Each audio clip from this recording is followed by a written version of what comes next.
Okay, let's cut right to the chase. Sheriff Krigbaum. Good morning. Good morning. How are you? Okay. Do you have anything new for us from the marshals? No, sir. Nothing from the We have marshals? talked to them, and they said, yes, we will get it.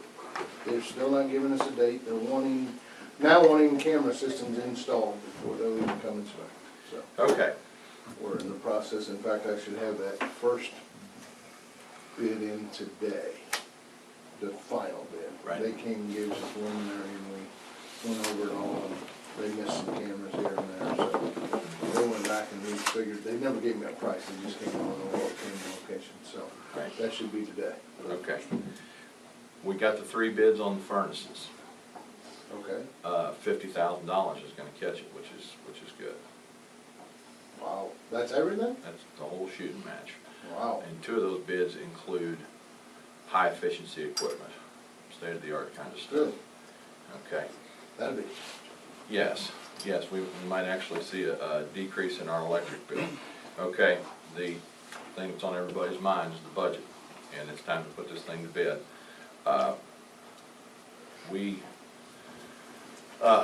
I made phone calls, talked to a few different people, what you're telling me now, and odds are those prisoners aren't coming back anytime soon.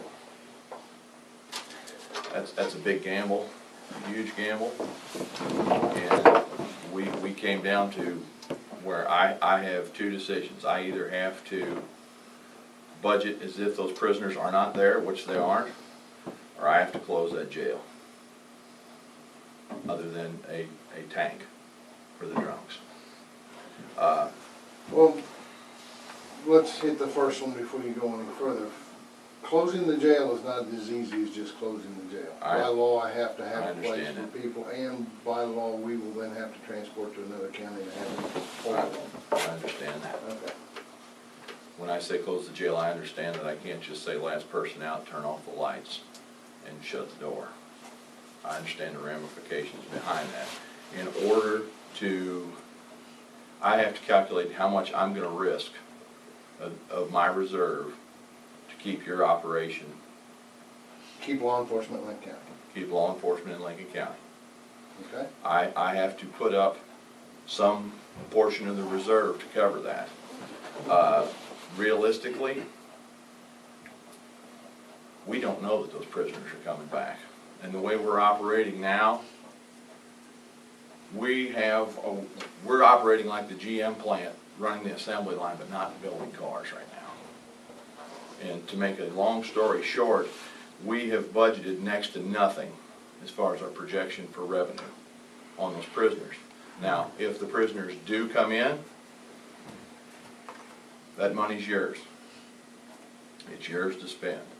However, we cannot stick our neck out to the tune of, right now, the way I had this drawn up, what I'm going to hand to you, represents me gambling 25% of what I have to keep this entire county afloat.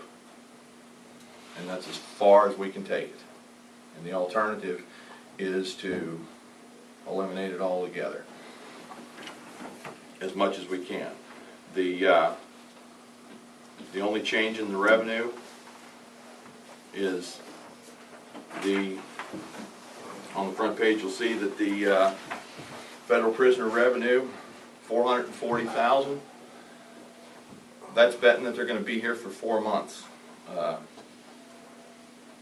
That's part of the gamble. But that brings your projected revenue down to just a shade over $4 million. If you flip to the back page, and I know you can move around these lines as much as you see fit, but somehow, via layoffs, furloughs, however you have to do it, we have to bring $200,000 out of that jailer budget. That will save us some money on FICA. I scratched out the purchase of new cars. You can't do that. There's still 26,000, 25,000 something owed on cars I never purchased. Okay, we'll put in 26. Whatever it is. Whatever Rick it would have is. to look it up. I Find out. never did that. It's about $26,000, I believe. Okay, whatever that number is, we have to operate. Our jail is essentially empty right now, Mike, and we have to operate it as such. And if, I personally don't even think, the people that I've talked to at the state, they don't think the prisoners are ever coming back at full strength. Can I ask who you talked to? Because I'd sure like to know who's telling you something that they're not telling me. I'm not gonna divulge my source, but I talked to somebody who is in contact with jailers all across this state. In particular, the 4 jails that are now reaping the benefits of the fact that they have our prisoners that we no longer have. And we cannot continue to operate as if we have a jail full of prisoners. Desperate times call for desperate measures. This is desperate move number 1. Desperate move number 2 is to shut it down as much as we can, still having a tank and still moving people about. And if the federal revenue comes back, we have the ability at any time during the year. If they show up March 1st, May 1st, that income gets allocated to the Sheriff's Department. So in the end, your actual budget may end up being $5 million. But as of... Okay, so let me see if I get this correct, if you don't mind, on the second page. You're saying you're cutting $200,000 out of my jailer's budget? Is that what that's, I'm just trying to Yes. get a feel here. Yes. I don't know where you're gonna do that. You know it takes a minimum of X amount of people to run that jail. Then we're back to closing it then.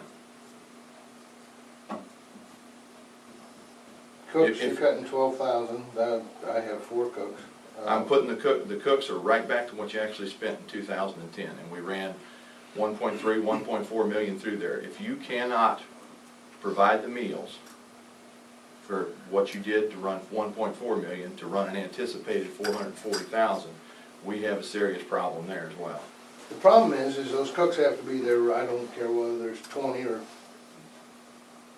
100, 200 people in that jail. They still have to be there and do the cooking. I understand that, but if you look at hospitals, nursing homes, anybody that's feeding in volume, I don't care if they're prisoners or what they are.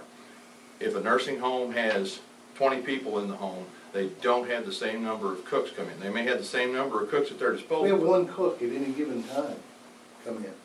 Okay. All right, and then I see you cut what line item is marked overtime deputies and overtime jailers, which is actually holiday I pay. understand that's holiday pay. How do I cut these guys' holidays?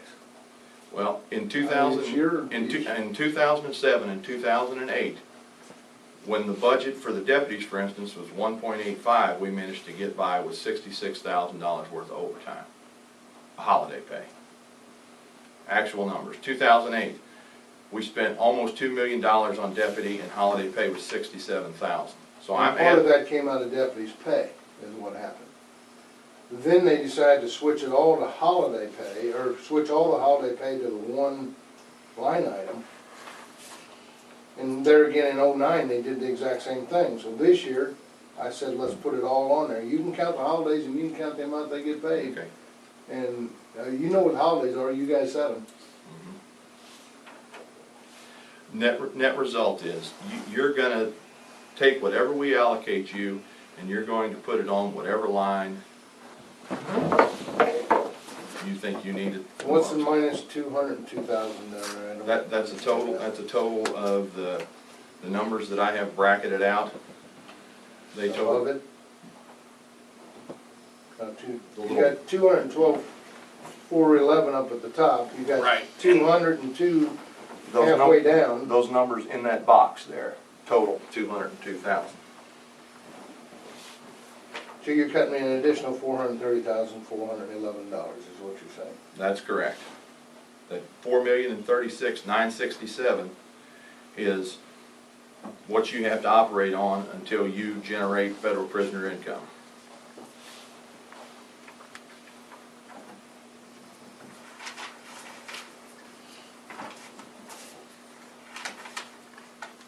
And if you would like to, before Thursday afternoon, shuffle those lines around. Is it going to matter? It's not going to mean any more money. No, it's not going to mean any more money. You know, I've come up here in good faith, trying to get everything we can. You're, I don't know what you've done to us, actually. I'm gonna have to go back and sit down with my commanders and see what actually you did do to us. Because another 400,000 on top of 900,000 last year, $1.3 million I've been cut in 2 years, and I've got to provide 24/7, 365 law enforcement to this county. I have The law enforcement end of your operation isn't your problem, Mike, it's your jail. Because it's not making money. Correct. Like every other entity in this county makes money. They're operating at a surplus, and this is not a conversation about the other entities, Mike, this is a conversation about the jail. Well, technically it is, because it affects everybody in this county, and I believe most of the other entities in this county are in this county. Well, they are. So it does affect them. Well, and And they it is about actually, them. they actually have operated at a surplus, so we have the $400,000 to give I have you. 192,000 surplus this year, And you've got it, spend it. and I run 3 times as long as most of those entities, other than what, 911 maybe? I think 911's the only other 24-hour operation. So if you, what's that, roughly 600, 590 something thousand dollars is what I have in surplus? If you multiply it times the 3, if you want to compare that to other entities, I don't know what they See, have. that's just it, I can't compare it to other entities, Mike. I have to keep everything afloat. Well, we'll see what you do on this one, I don't know. All right, any other questions? No, sir. All right, They may be calling back to the sales. Okay.